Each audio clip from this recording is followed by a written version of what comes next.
Hello, Calvin Jones here with Stillwater Area High School mountain bike team. We want to review here in this video some features on the bike, some equipment considerations if you're looking for a used bike or even a new bike.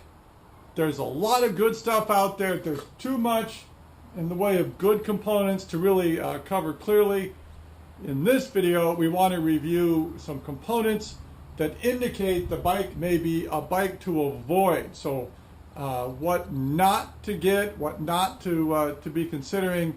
Certain things indicate it wasn't designed with the intention of the hard pounding, the daily hard work that we have to do on our workouts and in our training. So some bikes just don't have what it takes in all of the design, and there's a few things you can tell by looking at a bike. So let's have a look at some. This is called a quill stem. There's nuts on a threaded steering column. The stem inserts down inside.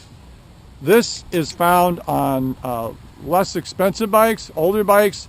Generally, avoid this bike. Let's look at the new system, Threadless. This is called a threadless stem. The steering column is longer. The steering column is not threaded. It pinches and clamps it. A more modern system. This is going to be an okay system, a good bike.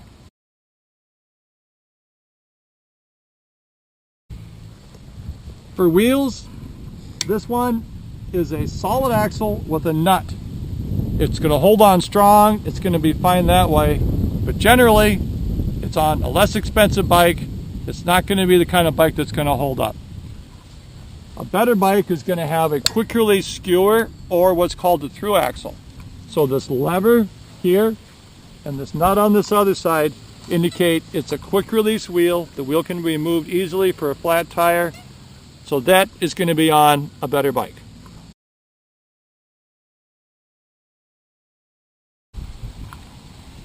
This saddle has rails. All saddles will have rails, and this rail is held on with this clamp.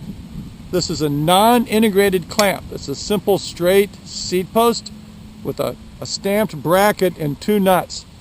Generally, if you find this on a bike, avoid that bike. A better system would be this integrated system.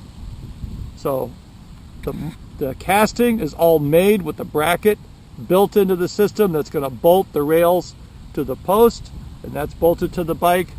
A better system, the integrated seat post.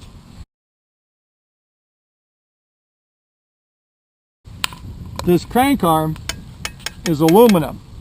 If the crank arm were to be steel, tested with a magnet, very inexpensive bike, avoid that bike.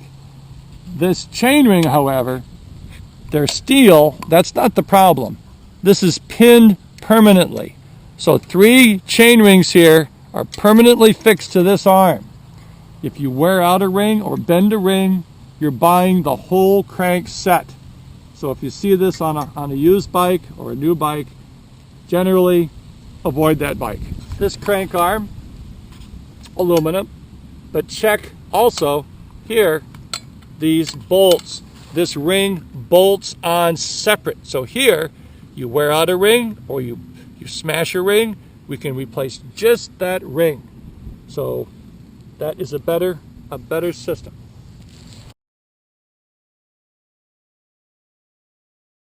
For the rear wheel and the rear sprockets, try and avoid what's called the screw-on free wheel. This is a threaded gear set that screws onto a machine thread on the hub. So here's our free wheel hub and our free wheel. This is not a cassette or it's not a free hub. That's the better system. This is found on less expensive bikes and older bikes. The spec is not so good, an indication that the bike's going to hold up. It's a weaker axle system, so the free wheels are not very good in terms of their wear. The bearings don't wear, the sprockets don't wear, so this we try and avoid. The alternative to that is called the cassette or free hub system. Here, the ratcheting mechanism is built into the hub system. So this one, there's no moving parts in the sprockets. They just slide right on this cylinder. Cylinder's bolted into the hub, spreads the bearings out, makes a stronger system. That's what we have here. So this is the free hub in place. The cassette cogs will slide on top of it. The number of gears doesn't really concern the team so much. You can have a 7-speed, 8, 9, 10, 11, and now a 12-speed in terms of the rear cogs. That's just 12 sprockets down to 7. What concerns us is that they are the cassette or free hub style. That's all we're worried about. When it's on the bike, the sign you'll see is that this outer ring, 12 notches, there's an outer ring that locks on that first cog. So this is the indication of the cassette style sprocket. So that one would be a bike, the type of bike that we'd be looking at is good.